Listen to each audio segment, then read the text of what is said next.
Hello everyone. Good morning and good morning to the last lecture of Direct Tax. Direct tax का जो fast track batch है, exam oriented batch है, यहाँ पे खत्म हो जाएगा। ये लास्ट चैप्टर के अंदर हम लोग पढ़ने वाले हैं एएमटी एंड टोटल कंप्यूटेशन। ठीक है। ये चैप्टर अगर आप इसकी नोट्स देखोगे तो मैंने 2 पेज के अंदर यहाँ पे 3 चीजें कवर कर रखी है। पहले कवर कर रखा है एएमटी, दूसरा कवर कर रखा है टोटल कंप्यूटेशन के कुछ कंटेंट, और तीसरा कवर कर रखा है आपको सेक्शन 115 बीएसी 115 बीएसी जो न्यू टैक्स रिजिम के बारे में बताता है। ये सारी की सारी चीजें अपन डिस्कस करने वाले हैं इसी वीडियो के अंदर, तो मेक श्योर आप इसको बहुत ध्यान से देखिएगा। ठीक है। देखो, टोटल कंप्यूटेशन मतलब क्या है? एक इंसान है, इंडिविजुअल है, एचओएफ कोई भी पर्सन है, उसकी टोटल इनकम के ऊपर टैक्स लगता है। अब वो टोटल इनकम कैसे निकालते हैं? पांचों हेड्स की इनकम, उसमें से जो भी हेड के अंदर डिडक्शन एग्जम्पशन दे रखे उनको गायब कर दो। जो फाइनल इनकम है पांचों हेड्स की, टोटल मिला के हो जाएगा ग्रॉस टोटल इनकम। ये ग्रॉस टोटल इनकम में से चैप्टर 6 से के डिडक्शंस माइनस करते हैं ओल्ड स्कीम में रहा तो, और फिर आती है टोटल इनकम। ये टोटल इनकम को 2 पार्ट में डिवाइड करते हैं, एक नॉर्मल इनकम, दूसरी स्पेशल इनकम। स्पेशल इनकम पे स्पेशल रेट, नॉर्मल इनकम पे नॉर्मल रेट। ये होता है टोटल कंपटीशन। अब जितना मैंने बोला है आसानी से, उतना आसान ये है नहीं। इसके अंदर बहुत सारी चीजें, जिसके लिए आपको सारे के सारे हेड्स, सारे के सारे clubbing, set of, carry forward, deductions, advance tax, return of income, सबकी प्रोविजन पता होनी चाहिए। अगर ये सारी प्रोविजंस आपको पता है तो आप ये सेशन देखने के लिए समर्थ हो। ठीक है। Income to be considered while computing total income of individual. सबसे पहले एक इंसान को जो पर्सनल कैपेसिटी में इनकम मिलती है उसकी बातें कर रहे हैं, पांचों के पांचों हेड्स की इनकम। ठीक है। फिर अगर कोई इंडिविजुअल किसी पार्टनरशिप फॉर्म में पार्टनर है तो देखो, यहां पे सबसे इंपॉर्टेंट रोल आता है 40B का, सेक्शन 40B का रोल आता है। 40B में क्या बोलता है? फर्म अगर पार्टनर को पैसा दे रही है तो 40B में फर्म को डिसअलाउड है। जो फर्म को डिसअलाउड है वो पार्टनर को टैक्सेबल नहीं है। जो फर्म को डिडक्शन मिलता है वो पार्टनर के हाथों में टैक्सेबल होता है। क्लियर बात है? ओके। फर्म से पार्टनर को क्या क्या मिल सकती है? 3 चीजें मिल सकती है। एक मिल सकती है सैलरी, दूसरा मिल सकता है इंटरेस्ट, और तीसरा मिल सकता है प्रॉफिट। शेयर में से जो प्रॉफिट मिलता है पार्टनरशिप फर्म से पार्टनर को। तो ये 3 चीजों में की टैक्स ट्रीटमेंट अपने को देखनी पड़ेगी, क्योंकि इंडिविजुअल को जो फर्म से पैसा मिल रहा है उसकी इंप्लीकेशंस यहां पे भी होती है। पहली बात, जो सैलरी मिल रही है या बोनस मिल रहा है वो पार्टनर के हाथों में टैक्सेबल रहेगा। कितना? जितना फर्म को डिडक्टिबल है उतना। दूसरा, इंटरेस्ट जो पार्टनर को मिल रहा है फर्म से वो भी पार्टनर के हाथों में टैक्सेबल रहेगा। कितना? जितना फर्म को डिडक्शन मिलता। तीसरी चीज, जो प्रॉफिट का शेयर मिल रहा है पार्टनरशिप फर्म से पार्टनर को, वो पार्टनर के हाथों में एग्जाम्प्ट होता है सेक्शन 10 के अंदर। बराबर है?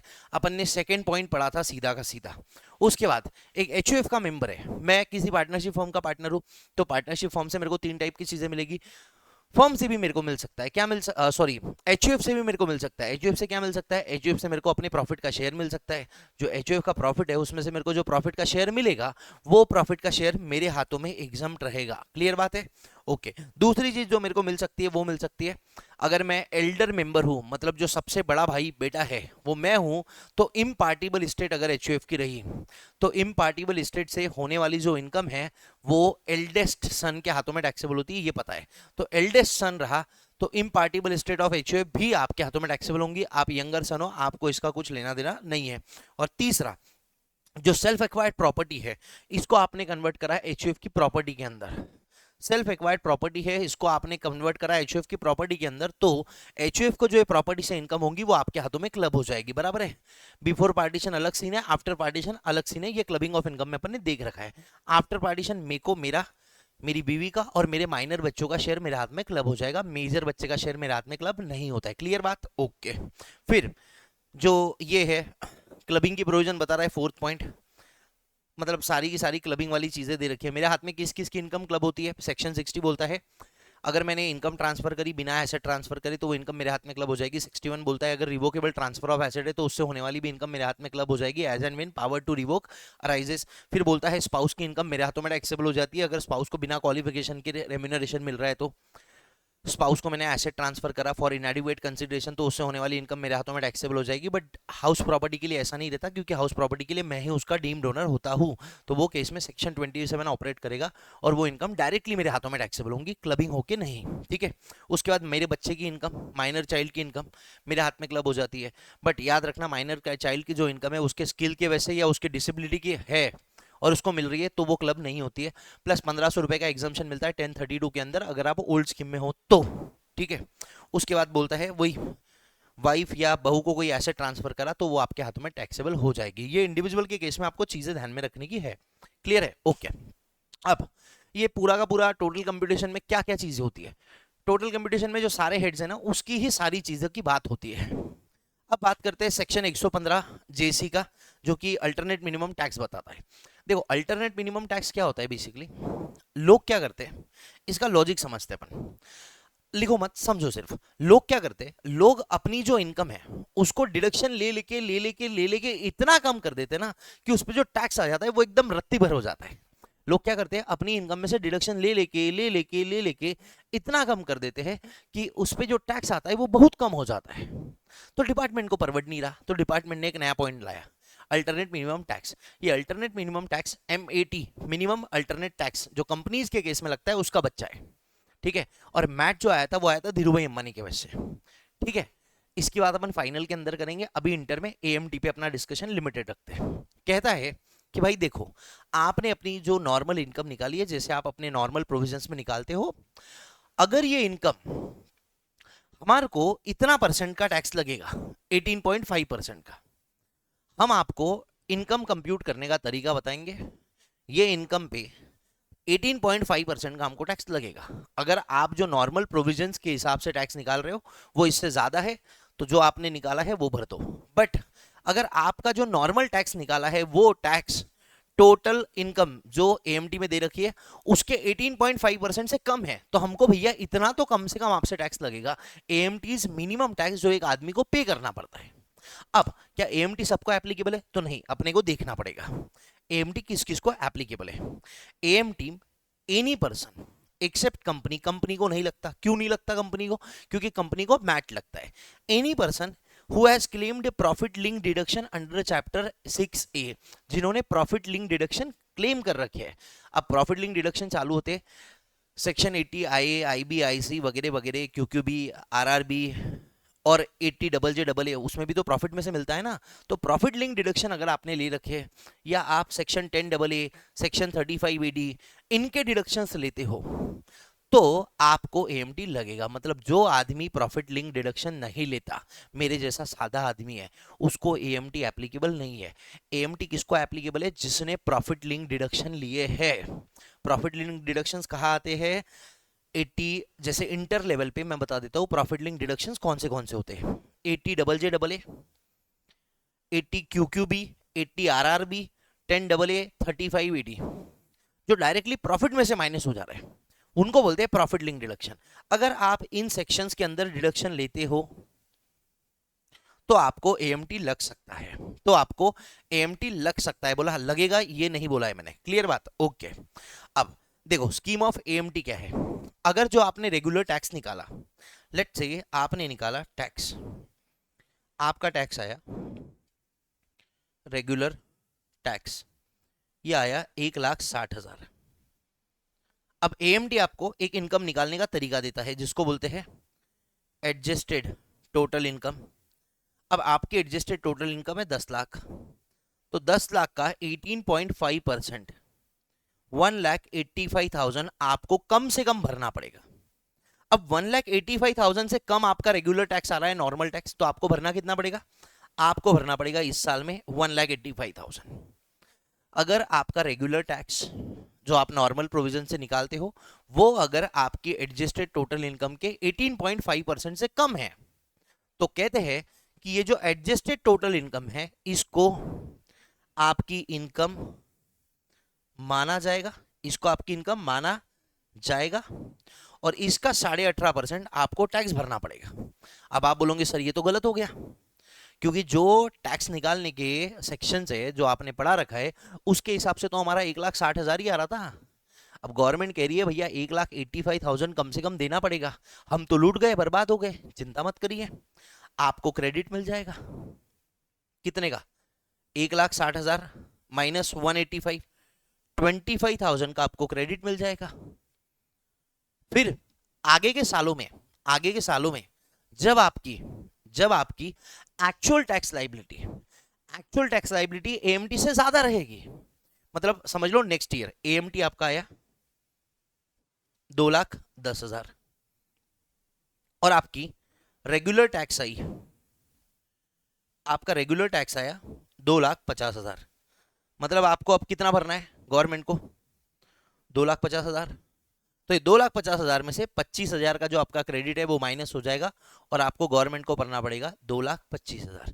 ये क्रेडिट एडजस्ट हो जाता है। ऐसा किस साल एडजस्ट होता है? जब आपका रेगुलर टैक्स एएमटी से ज्यादा है। अब AMT is the minimum amount, AMT is the minimum amount जो आपको पे करना है। लेट्स टेक एन एग्जांपल कि भैया आपके पास में एएमटी जो निकाला है वो है 2,25,000 का, आपका रेगुलर टैक्स है 2,40,000 का, और आपके पास क्रेडिट पड़ा है 25,000 का। अब आप क्या बोलोगे? रेगुलर टैक्स ज्यादा है तो रेगुलर टैक्स में से मैं क्रेडिट माइनस करके बचा हुआ अमाउंट पे कर देता हूं। क्रेडिट है 25,000 का, तो आप बोलोगे भैया मैं 2,15,000 पे करता हूं। बोले गलत बात है, इतना आप क्रेडिट यूज नहीं कर सकते। आप क्रेडिट कितना यूज कर सकते हैं? जो एएमटी और रेगुलर टैक्स का डिफरेंस है उतना ही। क्यों? क्योंकि डिपार्टमेंट बोल रखा है ना 2,25,000 तो हमको कम से कम चाहिए कैश में। 2,25,000 का मिनिमम हमको टैक्स चाहिए, इससे कम नहीं चलेगा। और रेगुलर टैक्स इससे कम है तो बोले नहीं फिर भी इतना भर दो। जैसा पहला केस, बोले रेगुलर टैक्स 1,60,000 है, आप 1,85,000 भर दो, फिर बचा हुआ 25 उसका क्रेडिट ले लो, फिर ये क्रेडिट अगले साल यूज कर लेना जब आपका रेगुलर टैक्स एएमटी से ज्यादा रहेगा। और क्रेडिट कितना यूज कर सकते हो आप? रेगुलर टैक्स माइनस एएमटी, उतना ही क्रेडिट आप यूज कर सकते हो। जैसे ये वाले केस में रेगुलर टैक्स माइनस एएमटी कितना था? 40,000, तो हमने 25,000 का क्रेडिट यूज करने दिए। इस केस में रेगुलर टैक्स माइनस एएमटी कितना है? 15,000। हाँ, तो आप 15,000 का ही क्रेडिट यूज कर लो। मतलब मुद्दे की बात यह है कि जो मिनिमम टैक्स पेबल है दैट शुड बी एएमटी इतना। एएमटी इतना कम से कम हमको टैक्स आना चाहिए। ये कब एप्लीकेबल है? जब आपने प्रॉफिट लिंक डिडक्शन क्लेम कर रखे है। Profit link deduction inter purpose के लिए कौन से? 10AA प्रॉफिट लिंक डिडक्शन है, 80JJAA प्रॉफिट लिंक डिडक्शन है, 80 QQB, 80 QQB का है, बुक्स का है, बुक्स का पेटेंट, बुक्स की रॉयल्टी, आरआरबी पेटेंट की रॉयल्टी, और एक कौन सा सेक्शन था? 35 एडी। ये 5 सेक्शन में अगर आपने डिडक्शन ले रखे तो भैया आपको एएमटी लगता। ठीक है, अब चलो थोड़ा और डिटेल में बात करते हैं। ये पहला बोलते हैं regular tax payable is less than AMT, तो एटीआई मतलब एडजस्टेड टोटल इनकम को आपकी टोटल इनकम माना जाएगा और एडजस्टेड टोटल इनकम का 18.5% आपको देना पड़ेगा। Am I clear? Okay. Second चीज, एप्लीकेबिलिटी ऑफ एएमटी, कंपनी को मैट लगता है, लिखा है नीचे में, कहता है any company sorry any person जिसने प्रॉफिट लिंक डिडक्शन क्लेम कर रखे हैं। इन सेक्शन में प्रॉफिट लिंक डिडक्शन कहां से कहां तक आता है? नीचे के पॉइंट में दे रखा है कि 80 IA से लेके 80 IE तक, IA से लेके 80 IE तक, 80 JJAA, JJA, LA, 80 PA, ये फाइनल के लिए रेलेवेंट है। इंटर के लिए बस इतना रेलेवेंट है भैया, इंटर के लिए इतना रेलेवेंट है। दूसरा, अगर आप individual HUF AOP BOI artificial juridical person हो, अगर आप individual HUF AOP BOI artificial juridical person हो एंड अगर आपका एडजस्टेड टोटल इनकम 20 लाख से कम का है तो आपको एएमटी नहीं भरना है। टोटल लोगों में कौन बचा है? कंपनी बच गई, कंपनी को तो एएमटी भरना ही नहीं है। मतलब ये जो 20 लाख की लिमिट है ये individual HUF AOP BOI artificial juridical person के लिए है। 20 लाख से कम अगर इनका एडजस्टेड टोटल इनकम आया तो इनको एएमटी भरने का काम नहीं है, ये इनको नॉर्मल जो टैक्स है वही भरेंगे। बट इनके अलावा एक और चीज है, वो है फर्म। फर्म को 20 लाख का लिमिट नहीं है, मतलब अगर फर्म का एडजस्टेड टोटल इनकम 17 लाख है तो भी उसको एएमटी भरना पड़ेगा अगर वो प्रॉफिट लिंक डिडक्शन क्लेम कर रही है तो। क्लियर बात है? हाँ जी। फर्म का कहीं लिखा होगा क्या नीचे? फर्म का कहीं लिखा है क्या? नहीं लिखा है तो आप इसको देख लेना, लिख लेना। No AMT. Adjusted total income कैसे निकालेंगे? देखो सिंपल सी बात है, एडजस्टेड टोटल इनकम मतलब वो इनकम जो आप अगर प्रॉफिट लिंक डिडक्शन नहीं लेते थे तो जितनी आपकी इनकम होती थी वो इनकम आपकी है एडजस्टेड टोटल इनकम। बट अगर आप प्रॉफिट लिंक डिडक्शन नहीं लेते थे तो आपको डेप्रिसिएशन मिलता था। सेक्शन 35 AD में अपन ने करा है, सेक्शन 28 का जो लास्ट वाला पॉइंट था ना चार्जिंग सेक्शन का, वो अपन ने कर रखा है कि मैंने 20 लाख की मशीनरी लिया, अब 20 लाख का डिडक्शन मेरे को आपने एक साथ दे दिया, इसके लिए मैंने उस पर डेप्रिसिएशन नहीं ले पाया, क्योंकि जिस पे पूरा का पूरा डिडक्शन मिल गया है उस पर डेप्रिसिएशन नहीं मिलता। तो कहते हैं कि आपको आपकी जो टोटल इनकम है उसके अंदर ऐड करना पड़ेगा वो सारे प्रॉफिट लिंक डिडक्शन जो आपने लिए हैं। मतलब ये जो आपकी एडजस्टेड टोटल इनकम है ये वो इनकम है जो डिडक्शन लेने के पहले की है।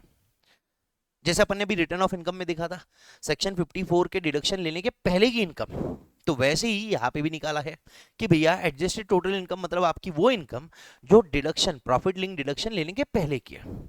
तो अब कैसे निकालोगे? प्रॉफिट लिंक डिडक्शन ऐड कर दोगे।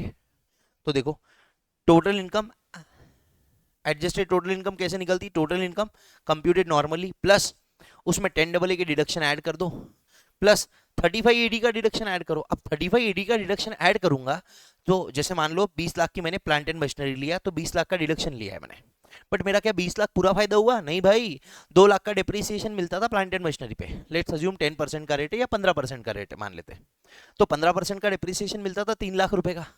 तो मेरा फायदा तो कितना हुआ था? बेसिकली 17 ही लाख हुआ था।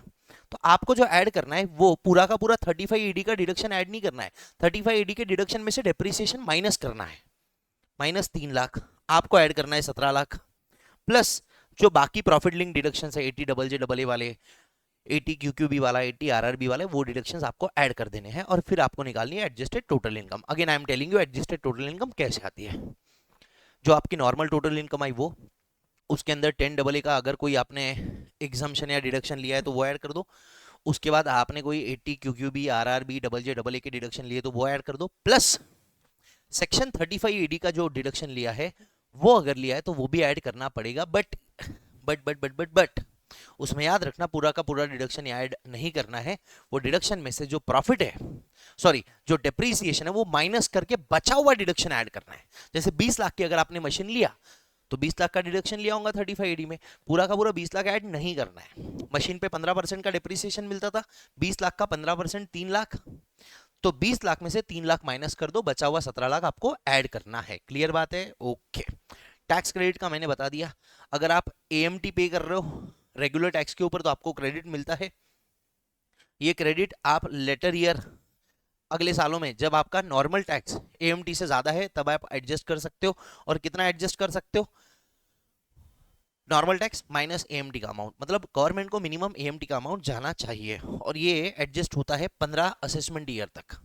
मतलब आपका असेसमेंट ईयर 24-25 है तो उसके अगले 15 असेसमेंट ईयर तक ये एडजस्ट कर सकते हो, उसको कैरी फॉरवर्ड कर सकते हो। Tax credit allowable even if adjusted total income is less then 20 lakh in the year of set of. अब देखो क्या हो गया, मेरे पास टैक्स क्रेडिट पड़ा था 40,000 का, ठीक है, इस साल का टैक्स क्रेडिट है 40,000। अब ये टैक्स क्रेडिट अगले साल कैरी फॉरवर्ड होगा। अगले साल मेरे को बोलते हैं कि अगर आपके रेगुलर टैक्स पेबल AMT का जो है उससे ज्यादा अमाउंट है तो आपको ये क्रेडिट यूज कर सकते हो आप। व्हाट इफ अगले साल मेरा एडजस्टेड टोटल इनकम 20 लाख से कम हो गया, मतलब अगले साल में मेरे को AMT एप्लीकेबल ही नहीं है। अब अगर मेरे को AMT एप्लीकेबल ही नहीं है तो इन दैट केस क्या उस साल मैं अपना AMT का क्रेडिट नॉर्मल टैक्स में से यूज कर सकता हूं? क्या मैं AMT का क्रेडिट रेगुलर टैक्स में से यूज कर सकता हूं? तो आंसर इज यस, हाँ आप यूज कर सकते हो। मतलब जरूरी नहीं है कि जिस साल आप क्रेडिट को रेगुलर टैक्स में से एडजस्ट कर रहे हो उस साल भी आपको AMT की प्रोविजन एप्लीकेबल हो सकता है आपने पिछले सालों में AMT भरा है और उसके वजह से आपके पास टैक्स का क्रेडिट जमा है एंड आगे वाले सालों में आपको AMT का प्रोविजन नहीं लग रहा, बट फिर भी आप AMT का क्रेडिट एडजस्ट कर सकते हो रेगुलर टैक्स पेएबल में से। क्लियर बात है? और ये जो AMT की बात हो रही है ये डिफॉल्ट टैक्स रिजीम में नहीं आती है। मतलब जो आदमी न्यू टैक्स रिजीम ऑप्ट कर रहा है उसको AMT का प्रोविजन एप्लीकेबल नहीं है, उसका लफड़ा ही नहीं है। क्लियर है? अगर आप न्यू टैक्स रिजिम फॉलो कर रहे हो तो आपको अल्टरनेट मिनिमम टैक्स पे करने की जरूरत नहीं है, आपको रेगुलर टैक्स भरना पड़ेगा। दूसरा सवाल आएगा कि सर पिछले साल हमने नॉर्मल मतलब ओल्ड रिजिम लिया था, उसमें हमने AMT भरा है, हमारे पास उसका क्रेडिट है, अब हम न्यू टैक्स रिजिम लेना चाहते हैं तो क्या उसका क्रेडिट AMT का जो क्रेडिट है क्या वो इस साल न्यू टैक्स रिजिम लेने से जो टैक्स आ रहा है उसमें से एडजस्ट कर सकते नहीं। नया टैक्स रिजीम है, बोलते हैं इसका हमारा 36 का आंकड़ा है। न्यू टैक्स रिजीम का एएमटी से कोई लेना देना नहीं है। अगर आप न्यू टैक्स रिजीम में आए तो ना आपको एएमटी भरना है, प्लस ना आपको पुराने एएमटी का क्रेडिट मिलेगा, उसको खत्म कर दो। तो जिसके पास बहुत सारा क्रेडिट पड़ा है ना, वो ओल्ड टैक्स रिजीम ऑप्ट करेगा, मतलब वो न्यू टैक्स रिजीम से ऑप्ट आउट करके ओल्ड टैक्स रिजीम में टैक्स भरेगा, सो दैट वो एएमटी का क्रेडिट यूज कर पाए। फिर पूरा का पूरा क्रेडिट यूज करने के बाद में वो न्यू टैक्स रिजीम में आने की सोचेगा। Am I clear? देख लो एक बार।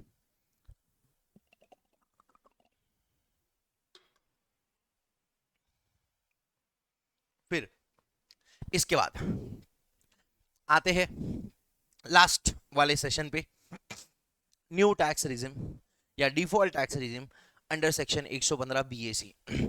ठीक है, पिछले साल तक जो ओल्ड टैक्स रिजिम और न्यू टैक्स रिजिम हुआ करता था, अब वो स्वैप हो गया है, और अब पहले न्यू ऑप्शनल हुआ करता था, अब न्यू डिफॉल्ट हो चुका है। और अगर आप न्यू में नहीं आना चाहते हो तो आप ओल्ड में जा सकते हो। उसके लिए आपको क्या करना पड़ेगा, जो डिफॉल्ट रिजीम है उसको ऑप्ट आउट करना पड़ेगा। एक सवाल जो बच्चों के बहुत सारे आते हैं वो ये है कि सर अगर क्वेश्चन में कुछ भी नहीं बोला है तो क्या करें। क्वेश्चन में कुछ भी नहीं बोला है तो जो डिफॉल्ट है, जो बाय डिफॉल्ट है न्यू टैक्स रिजीम, उसको ऑप्ट करना है। अगर क्वेश्चन में बोला है असेसी ने न्यू टैक्स रिजीम को ऑप्ट आउट कर दिया, मतलब नहीं लिया, तो मतलब है कि ओल्ड टैक्स रिजीम में आप जा रहे हो। Am I clear? Yes. New tax regime में जाओगे तो क्या होगा, कंसेशनल रेट मिलेगा। अब पिछले साल तक न्यू टैक्स रिजिम सिर्फ इंडिविजुअल एचयूएफ के लिए था, इस बार से न्यू टैक्स रिजिम को AOP BOI artificial juridical person के लिए भी कर दिया है। इनके पास ऑप्शन है कि ऑप्शन नहीं है, अब ये डिफॉल्ट हो चुका है। ठीक है ना, मतलब individual HUF AOP BOI artificial juridical person अपनी जो इनकम है उसके उस पे कंसेशनल रेट से टैक्स पे करेंगे, बट ये जो इनकम है उसके अंदर स्पेशल इनकम नहीं आती। मतलब क्या है आज की बात, कि जो नॉर्मल इनकम है उस पे जो स्लैब रेट है, उस स्लैब रेट का ये सब्सटीट्यूशन है। जो स्पेशल इनकम है उस पे पहले भी स्पेशल रेट लगता था, उस पे अभी भी स्पेशल रेट लगेगा। Am I clear? यस। तो क्या रेट है, 3 लाख तक 0, 3 लाख से 6 लाख 5%, 6 लाख से 9 लाख 10%, 9 लाख से 12 लाख 15%, 12 लाख से 15 लाख 20%, और 15 लाख के ऊपर वाली इनकम पे 25 नहीं 30%। 25 का स्लैब ही नहीं है कोई डिफॉल्ट टैक्स रिजिम में। अब ठीक है, डिफॉल्ट टैक्स रिजिम में जो स्लैब रेट है, ये स्लैब रेट सिर्फ और सिर्फ काय पे लगते हैं बेटा, ये स्लैब रेट सिर्फ और सिर्फ लगते हैं नॉर्मल इनकम पे। स्पेशल इनकम पहले भी स्पेशल रेट पे टैक्सेबल थी, अब भी स्पेशल रेट पे टैक्सेबल है। क्लियर बात है? ओके।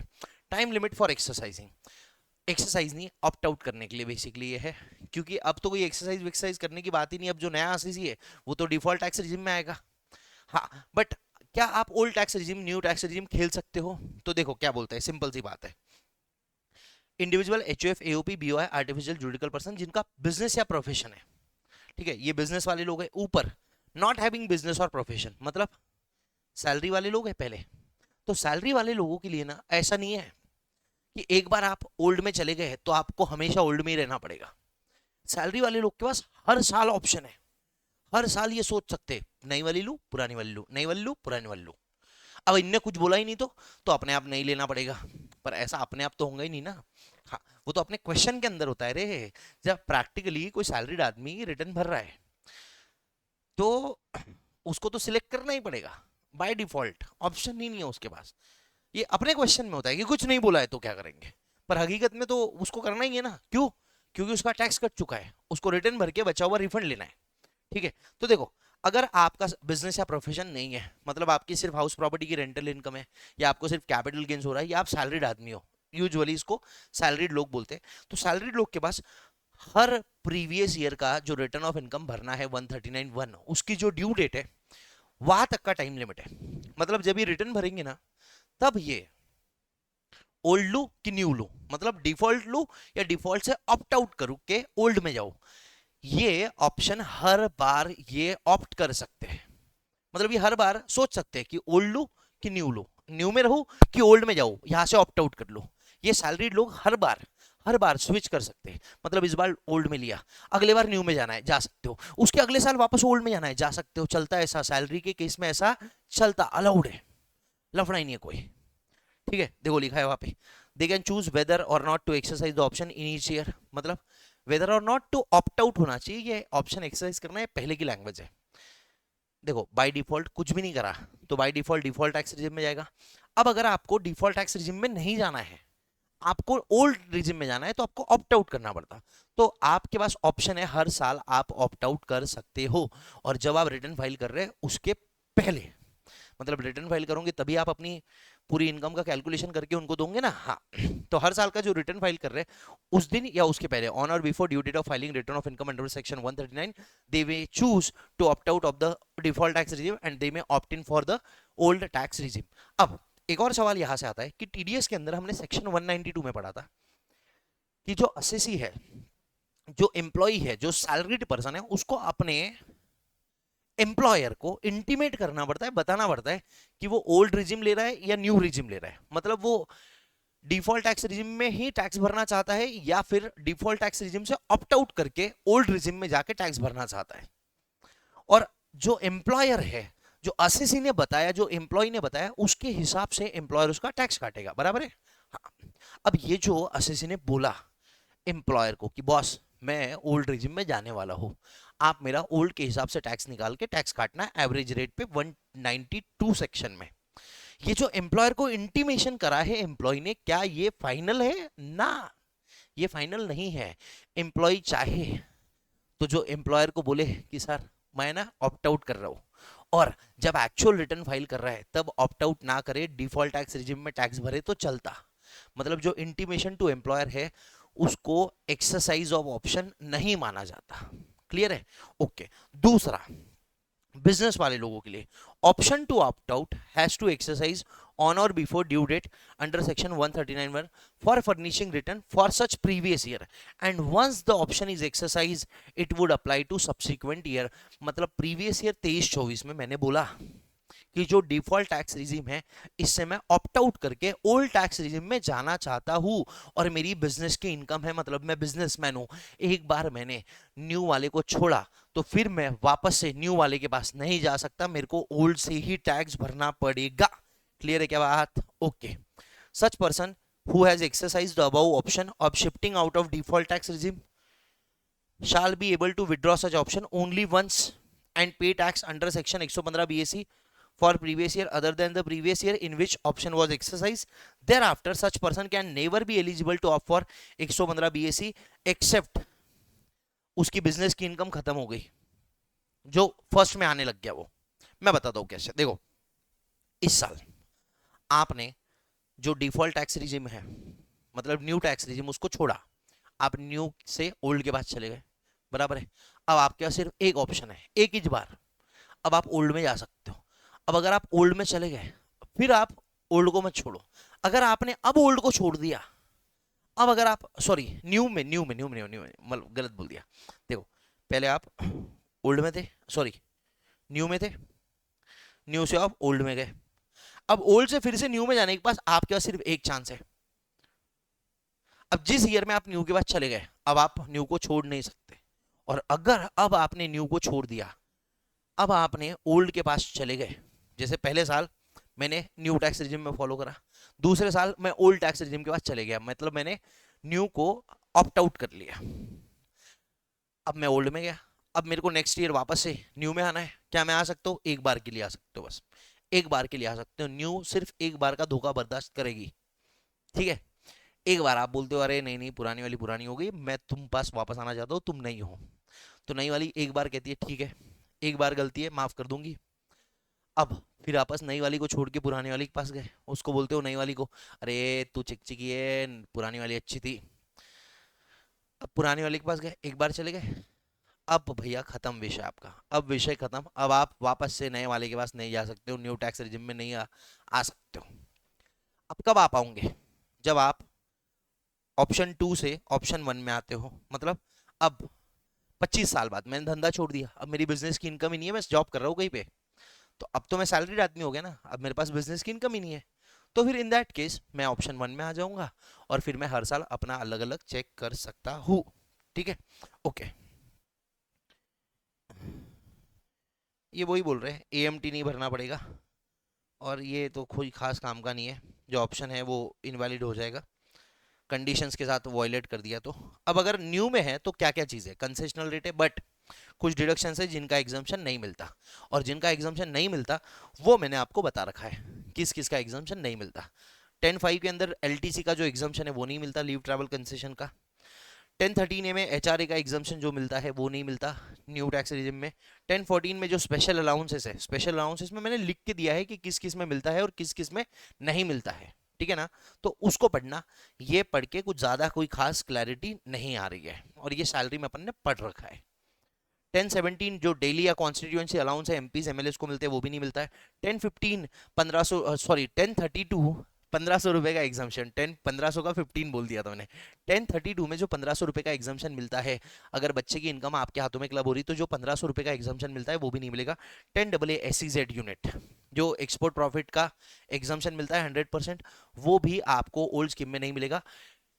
सेक्शन 16 सैलरी के अंदर जो एंटरटेनमेंट अलाउंस है और प्रोफेशनल टैक्स है, उसका एग्जाम्शन आपको, उसका डिडक्शन आपको ओल्ड स्कीम में मिलेगा, न्यू स्कीम में नहीं मिलेगा।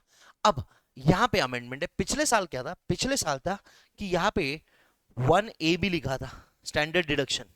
मतलब पिछले साल तक अगर आप न्यू स्कीम में हो तो आपको स्टैंडर्ड डिडक्शन भी नहीं मिलता था 50,000 का, बट इस साल से स्टैंडर्ड डिडक्शन आपको दोनों स्कीम में मिलेगा। एंटरटेनमेंट अलाउंस और प्रोफेशनल टैक्स आपको सिर्फ ओल्ड स्कीम में मिलेगा, न्यू में नहीं मिलेगा। 24B जो सेल्फ ऑक्यूपाइड प्रॉपर्टी है उस पर जो इंटरेस्ट है वो इंटरेस्ट का डिडक्शन नहीं मिलेगा। लेट आउट प्रॉपर्टी का ओल्ड में भी मिलेगा, न्यू में भी मिलेगा। सेल्फ ऑक्यूपाइड का सिर्फ ओल्ड में मिलेगा, न्यू में नहीं मिलेगा। एडिशनल डेप्रिसिएशन आपको नहीं मिलेगा, पता है हमको ये। 35 section 35 scientific research, scientific research में क्या है, वो जो डोनेशन दे रहे हैं आउटसाइडर्स को उसका डिडक्शन नहीं मिलेगा। 35(2)A देखो यहाँ पे लिखा है ना, डोनेशन 3 टाइप के थे, ये नोटिफाइड रिसर्च एसोसिएशन को दिए, कंपनी को दिए, national laboratory, IIT, IIM, universities को दिया। 35AD सेक्शन 35 क्या बोलता है, साइंटिफिक रिसर्च के लिए एक इन हाउस कर रहे हो, दूसरा डोनेशन कर रहे हो, डोनेशन कर रहे हो उसका डिडक्शन ओल्ड स्कीम में मिलेगा, न्यू स्कीम में नहीं मिलता। 35AD specified business, specified business के अंदर अगर आपने कोई डिडक्शन ले रखा है, capital expenditure other than land goodwill और फाइनेंशियल इंस्ट्रूमेंट्स, ठीक है, इसका डिडक्शन ओल्ड स्कीम में मिलता है, न्यू में नहीं मिलेगा। सेक्शन 80C से लेके 80U तक के जो चैप्टर 6 के डिडक्शन है वो ओल्ड स्कीम में मिलते हैं, न्यू स्कीम में नहीं मिलता। 80C से लेके 80U तक के जो डिडक्शन है चैप्टर 6 के वो न्यू स्कीम में नहीं मिलते, बट 3 ऐसे एग्जाम्पशन है जो न्यू स्कीम में मिलते हैं, 3 ऐसे डिडक्शन है जो न्यू स्कीम में मिलते हैं। मैंने आपको रटवा दिए थे जब मैं डिडक्शन पढ़ा रहा था। एक था 80JJAA, दूसरा था 80CCD2 और तीसरा था जो नया आया है 80CCH2, अग्निवीर स्कीम के तहत जो आपको पैसा मिलता है अग्निपथ के अंदर, जो सेंट्रल गवर्नमेंट का कंट्रीब्यूशन होता है वो आपके हाथों में डिडक्टिबल रहता है, क्योंकि सेंट्रल गवर्नमेंट का जो पैसा अपने हाथों में पहले टैक्सेबल हुआ उसका डिडक्शन मिल रहा है, ये कोई अलग से डिडक्शन नहीं मिल रहा है। क्लियर बात, ओके। फिर और कि भैया कुछ लॉसेस है जिनका सेटअप भी हम अलाउ नहीं करेंगे, जैसे अगर पुराने सालों का कोई अनएब्जॉर्ब डेप्रिसिएशन है और वो अनएब्जॉर्ब डेप्रिसिएशन इस साल कैरी फॉरवर्ड हुआ और इस साल हमने न्यू स्कीम ले लिया, अब पिछले साल हमारे पास ओल्ड स्कीम थी, तो अनएब्जॉर्ब डेप्रिसिएशन जो था उस अनएब्जॉर्ब डेप्रिसिएशन के अंदर एडिशनल डेप्रिसिएशन था।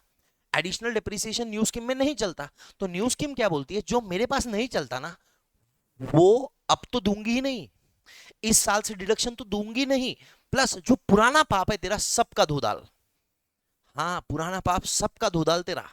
मतलब देखो मेरे पास कितना डेप्रिसिएशन था, 1,20,000 अनएब्जॉर्ब्ड, पिछले साल प्रॉफिट नहीं था, डिडक्शन नहीं मिला। अब ये 1,20,000 में से 1,00,000 था जो नॉर्मल डेप्रिसिएशन था और जो बचा हुआ 20,000 था ये एडिशनल डेप्रिसिएशन था। अब पिछले साल में ओल्ड स्कीम में था, एडिशनल डेप्रिसिएशन मिला और पिछले साल प्रॉफिट नहीं था तो एडजस्ट नहीं कर पाया। अब क्या हुआ, पिछले साल का लॉस इस साल कैरी फॉरवर्ड हो गया। अब इस साल जो लॉस कैरी फॉरवर्ड हुआ by reason of unabsorbed depreciation, ठीक है, उसमें से 20,000 रुपए, जो ये 20,000 रुपए है अनएब्जॉर्ब डेप्रिसिएशन के, ड्यू टू एडिशनल डेप्रिसिएशन, क्योंकि एडिशनल डेप्रिसिएशन न्यू स्कीम में नहीं चलता, एडिशनल डेप्रिसिएशन की वजह से अगर कोई लॉस हुआ है तो वो भी नहीं चलता, तो मेरे को सिर्फ 1,00,000 रुपए का लॉस कैरी फॉरवर्ड अलाउड रहेगा। ये एडिशनल डेप्रिसिएशन का जो 20,000 था जिसकी वजह से लॉस हुआ था वो भी नहीं चलेगा, प्लस जो हाउस प्रॉपर्टी का लॉस है वो किसी और हेड के अगेंस्ट आप एडजस्ट नहीं कर पाओगे। समझे बात को? क्योंकि हाउस प्रॉपर्टी का loss most of the cases में सेल्फ ऑक्यूपाइड हाउस प्रॉपर्टी के केस में ही होता है। प्लस जो तीसरा पॉइंट है वो ये है कि जो नॉर्मल डेप्रिसिएशन है उसका maximum rate of depreciation is 40%। अगर किसी भी ब्लॉक में आपको 40% से ज्यादा डेप्रिसिएशन मिलता है, लेट्स टेक एन एग्जांपल, आपको कोई प्लांट एंड मशीनरी में 60% दे रखा है, तो ओल्ड स्कीम में तो 60 मिल जाएगा, बट न्यू स्कीम में the maximum rate of depreciation will be 40%। अगर किसी एसेट पे रेट ऑफ डेप्रिसिएशन 40 से ज्यादा है तो न्यू स्कीम में आपको उसमें सिर्फ 40% ही डेप्रिसिएशन मिलेगा। क्लियर है? ओके। उसके बाद जो मिसलेनियस कॉन्सेप्ट है उसके अंदर पहला का तो जो प्रोविडेंट फंड का ट्रीटमेंट है ये अपन ने सैलरी में कर दिया था। उसके बाद दूसरा बॉन्ड वॉशिंग और बोनस ट्रिपिंग के ट्रांजैक्शन है। मेरे को नहीं लगता ये कुछ ज्यादा इंपॉर्टेंट है, ये आप एक बार इसको पढ़ लेना अगर टाइम परमिट करता है तो। रीड इफ टाइम परमिट्स, ठीक है। देखो, बोनस बॉन्ड वॉशिंग ट्रांजैक्शन क्या होते हैं मैं आपको एक बार शॉर्ट में बता देता हूँ, ठीक है। इसको बोलते हैं इंटरेस्ट खाना, इसको बोलते हैं इंटरेस्ट खाना। जैसे खाना या खिलवाना किसी को। मेरे पास डिबेंचर्स है, ठीक है, उस पे डिबेंचर्स पे इंटरेस्ट मिलता है। अब इंटरेस्ट की ड्यू डेट होती है, जब जब इंटरेस्ट मिलता है तो मैं क्या करता हूँ, ड्यू डेट के बिल्कुल पहले ये डिबेंचर्स किसी को भेज दिया, और उसके बाद में इंटरेस्ट आया वो उसके हाथ में आया, और फिर मैंने डिबेंचर्स वापस खरीद लिया। तो मेरे पास पहले भी डिबेंचर थे, अभी भी डिबेंचर है, मेरे को कोई फर्क नहीं पड़ा। बट जो इंटरेस्ट मेरे हाथ में आने वाला था, जो मेरे पे टैक्स लगने वाला था, जिसका टैक्स मेरे ऊपर लगने वाला था, वो मैंने आपको दे दिया। लेट्स टेक एन एग्जांपल, मेरे पास 10 करोड़ के डिबेंचर्स है, उस पर 12% का 1 करोड़ 20 लाख का इंटरेस्ट आता है। अब ये 1 करोड़ 20 लाख का इंटरेस्ट मेरे को टैक्सेबल है। अब मेरी जो इनकम है वो बहुत ज्यादा है, मेरे को 30% पे लगता, तुमको लगता है चलो ठीक है 1 करोड़ का लेते हैं, ठीक है, 1 करोड़ का 12% मिलता है 12 लाख रुपए। मेरी जो इनकम है वो 10-20 लाख के ऊपर है, तो मेरे को 30% का रेट है। आपकी इनकम 0 है, आपको पहले 10 लाख पे 1,12,500 लगेगा, ओल्ड स्कीम ही मान लेते। मेरे को 10 लाख पे, क्योंकि मेरे पहले 10 लाख ऑक्यूपाइड है, तो मेरे को 10 लाख पे 3 लाख लगेगा, 30%। मैंने क्या करा, ये इंटरेस्ट लेने के लिए आपको ट्रांसफर कर दिया, सिर्फ इंटरेस्ट लेने पुरता मैंने आपको ट्रांसफर कर दिया डिबेंचर। मतलब इंटरेस्ट मिलने वाला था 30 सितंबर को, तो मैंने आपको 27 सितंबर को ट्रांसफर करा, इंटरेस्ट आपके नाम पे आया, और 5 अक्टूबर को मैंने आपसे वापस ले लिया। अब इंटरेस्ट जब आया तब आप ओनर थे, तो वो जो 12 लाख का इंटरेस्ट है वो आपके हाथों में टैक्सेबल होगा, मतलब मेरे को मिला ही नहीं है। इसको बोलते बॉन्ड वॉशिंग ट्रांजैक्शन। बोले ऐसा नहीं चलता, ये जो इंटरेस्ट की इनकम है वो मेरे हाथ में टैक्सेबल हो जाएगी। दूसरा बोनस टिपिंग, सेम चीज है, बोनस के लिए भी सेम है कि मैं क्या करूंगा, जो रिकॉर्ड डेट है उसके पहले बेच दूंगा, ठीक है, रिकॉर्ड डेट के पहले खरीद लूंगा, और बाद में जो ओरिजिनल यूनिट्स है वो बेच दूंगा। ऐसी बातें हैं, ये पढ़ लेना आप इसको, मेरे को इतना कुछ ज्यादा लगता नहीं, मैंने आपको एक जो प्राइमा फेसी चीज थी वो बता दी, इतना लंबा उसको खींच के मतलब है नहीं, ठीक है। यहाँ पे अपना पूरा का पूरा डायरेक्ट टैक्स का सारा फास्ट ट्रैक बैच खत्म होता है। पर बैच खत्म नहीं हुआ, क्योंकि आपको इसके क्वेश्चंस बनाने पड़ेंगे। जो जो क्वेश्चंस मेरे को लगते हैं मैं दूंगा, but again I would tell you कि जब तक आपको नहीं मिलते तब तक आप इस पे ये मत रहो कि सर देंगे सर देंगे सर देंगे, क्योंकि सर के पास और 300 करोड़ काम और है। प्लस इसके अलावा जो क्वेश्चंस है वो क्वेश्चन सॉल्विंग तो आपका काम है ना, अभी सॉल्व तो आपको ही करना पड़ेगा, मैं थोड़ी आके बैठ के सॉल्व करके दूंगा।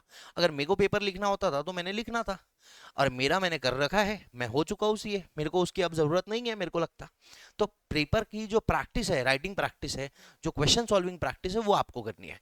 दूसरी चीज जो मैं आपको बताना चाहूंगा वो ये है कि भैया क्वेश्चन के आंसर्स सॉल्व करिए, क्वेश्चन के आंसर्स को वाउच मत करिए, ठीक है ना, ऑडिट मत करो उसका। अच्छा, इसका 10,000 बराबर है, इसका 12,000 बराबर है, इसका 15,000 बराबर है, अरे ये 1.5 लाख कम है, गलत है, ठीक है, फिर क्या करते बच्चे, अच्छा 1.5 लाख बराबर नहीं है, फिर पीछे जाते और आंसर देखते।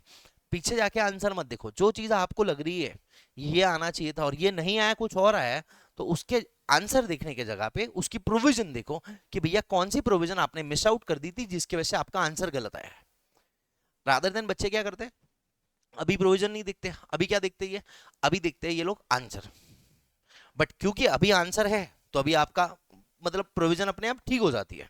बट जब आप एग्जाम में जाओगे तब आपके पास आंसर्स नहीं रहेंगे, और जब आपके पास आंसर्स नहीं रहेंगे फिर आप क्या करोगे, किसका आंसर वेरीफाई करोगे, और तब तो प्रोविजन देखने के लिए भी बुक नहीं रहेगी, फिर आप गड़बड़ी में धर धर धर धर धर धर जो आपको आ रहा है लिख के आ जाओगे, अपना दिमाग लगाओगे नहीं, क्योंकि दिमाग लगाने की आदत ही आपने डेवलप नहीं करी है। तो इसीलिए कह रहा हूं कि अभी अगर कोई चीज में आपकी गलती होती है तो प्लीज मेक श्योर आप जाइए, क्वेश्चन को पढ़िए, क्वेश्चन को पढ़िए, क्वेश्चन की प्रोविजन को पढ़िए और फिर से अच्छे से समझिए और फिर आंसर दीजिए। नहीं तो सिर्फ जो गलत आंसर है उसका क्वेश्चन का सॉल्यूशन देख के अगर आपकी सारी की सारी प्रोविजन सही हो जानी थी तो भैया वो बच्चा जिसने पूरी क्वेश्चन बैंक को ऊपर ऊपर से रीड कर रखा है वो कभी फेल ही नहीं होता। ठीक है। प्लस लोगों की बातों में मत आइएगा, बेहतरीन होगा आपका पेपर अगर आपने सारे के सारे मेरे जो लेक्चर्स है ये देख रखे हैं, तो आई एम श्योर कि आपका पेपर एकदम जबरदस्त रहेगा एंड विल मेक श्योर कि आपका पेपर और ज़बरदस्त हो। मेरे एंड से जो जो चीज़ें हो सकती है प्रैक्टिकली पॉसिबल है वो चीज़ें मैं आपको यूट्यूब पे अपलोड कर दूंगा। तो मेक श्योर आप सी ए प्रणव चांडक के यूट्यूब चैनल को फॉलो कर लीजिए, सब्सक्राइब करके रखिए। और अगर ये कंटेंट पसंद आया जिसके अंदर पूरा डीटी मैंने कवर करवाया तो प्लीज़ मेक श्योर आप इस चैनल को सब्सक्राइब करिए और दोस्तों के साथ शेयर करिए। जीएसटी का जो रिवीजन है, जो फास्ट ट्रैक रिवीजन है, वो मैं करवाऊंगा, थोड़ा टाइम दीजिए, मैं आपको नोटिफाई कर दूंगा अगेन यूट्यूब पे। जीएसटी के लिए अपने को लगेंगे 6-7 दिन मैक्स, 6-7 दिन में जीएसटी पूरा खत्म हो जाएगा अपने स्टाइल में, जब जब जब जब जब। ठीक है, चले, thank you very much, bye bye, take care, see you.